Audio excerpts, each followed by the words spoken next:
Hello everyone, welcome to Nath পরিবার। আশা করি তোমরা সকলে ভালো আছো, আমিও ভালো আছি। দেখে নাও আজ আমি কোন রেসিপি তোমাদের সাথে শেয়ার করছি।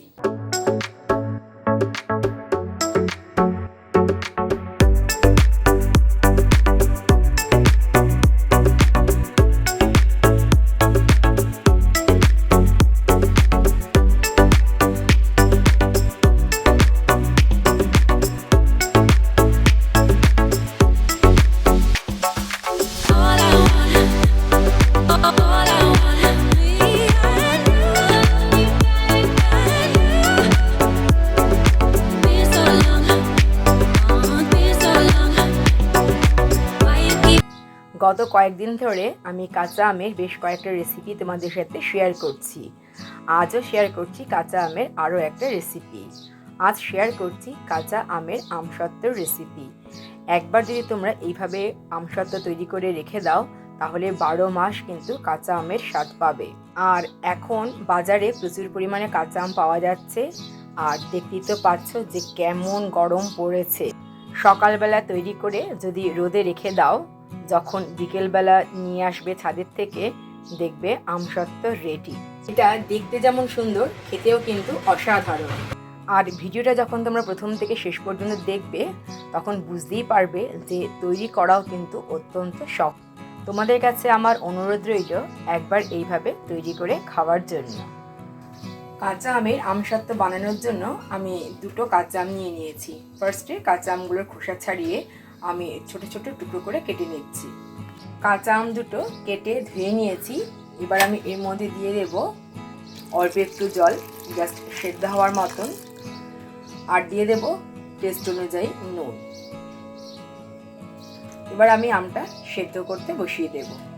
এবার গ্যাস ওভেনে আমি বসিয়ে দিচ্ছি আমটা সেদ্ধ করার জন্য। এখন আমি তোমাদেরকে দেখাচ্ছি 10 মিনিট পরে। চেক করে নিচ্ছি, দেখতেই পাচ্ছ আমগুলো একদম সেদ্ধ হয়ে গেছে। গ্যাসের ফ্লেম অফ করে দেব। এবার আমি আমগুলো রেখে দিচ্ছি একটা ছাঁকনির মধ্যে জলটা ঝরে যাওয়ার জন্য। দেখতেই পাচ্ছ জলটা সম্পূর্ণ ঝরে গেছে। এবার সেদ্ধ আমগুলো আমি দিয়ে দিচ্ছি ব্লেন্ড করার জন্য। মিক্সার গ্রাইন্ডার জারে নিয়ে নিলাম। দেখতেই পাচ্ছ আমটা আমি ব্লেন্ড করে নিয়েছি। এবার আমি একটু ছেঁকে নেব, দিয়ে দিচ্ছি ছাঁকনির মধ্যে। কারণ অনেক সময় হয় কি আমের আটির দিকটা একটু থেকে যায়, দেখতেই পাচ্ছ রয়ে গেছে।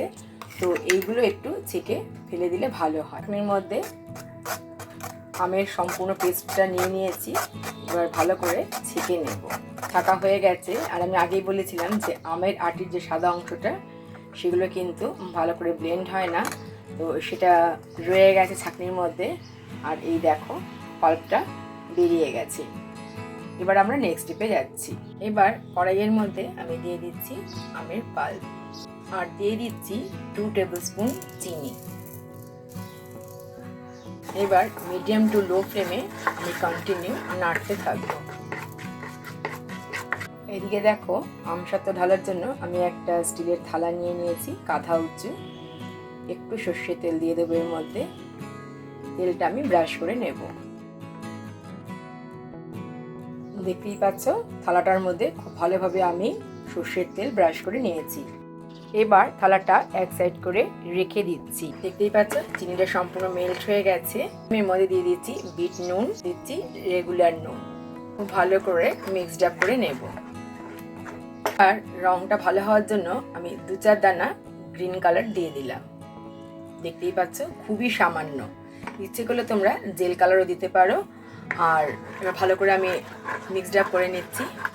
দেখতেই পাচ্ছ কত সুন্দর রংটা আসছে। সমস্ত রংটা খুব ভালোভাবে মিক্সড আপ করে নিয়েছি।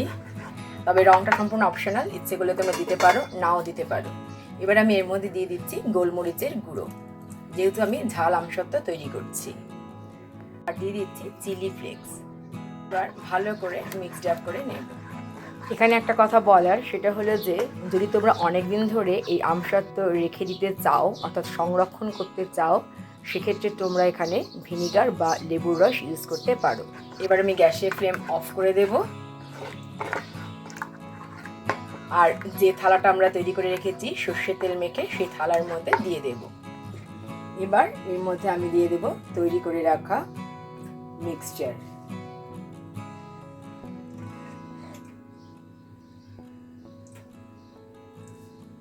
এত সুন্দর হয়েছে মানে বলার মতো নয়। আর দেখবে খুব ইজিলি এটা ছড়িয়ে দেওয়া যাবে, চারদিক দিয়ে খুব সুন্দরভাবে ছড়িয়ে দেবে। দেখতেই পাচ্ছ কত সুন্দরভাবে আমি ছড়িয়ে নিয়েছি থালার মধ্যে। এবার আমি দিয়ে আসবো ছাদে, একদম টানা একটা দিন আমি রোদে দিয়ে নেব। আর এখন যা গরম পড়েছে তো একদিনেই মোটামুটি এটা শুকিয়ে যাবে। এবার আমি ছাদে চলে এলাম আর জালি দিয়ে ঢেকে দিলাম যাতে কোনো পাখি মুখ দিতে না পারে। এখন আমি তোমাদেরকে দেখাচ্ছি একদিন পরে। একটা গোটা দিন আমি রেখে দিয়েছিলাম ছাদের রোদে। এখন যা গরম তার জন্য একদিনই তৈরি হয়ে গেছে, তবে এতটা রোদ না পেলে হয়তো 2 দিন লাগতে পারে। তোমরা দেখতেই পাচ্ছ সাইড থেকে কিন্তু অনেকটাই ছেড়ে এসছে। আর এরকম দেখো, দেখতে পাচ্ছ একদম কত সুন্দর উঠে আসছে দেখো।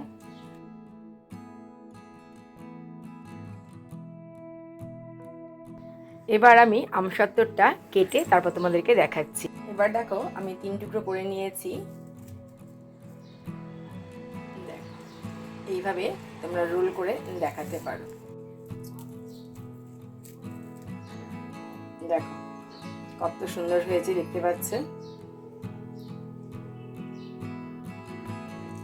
একটা প্লেটের মধ্যে আমি সার্ভ করে দিয়েছি, দেখতেই পাচ্ছ কত সুন্দর লাগছে কাঁচা আমের আমসত্ত্ব।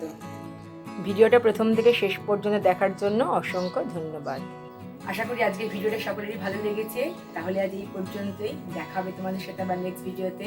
ততক্ষণ পর্যন্ত তোমরা সকলে ভালো থেকো, টাটা।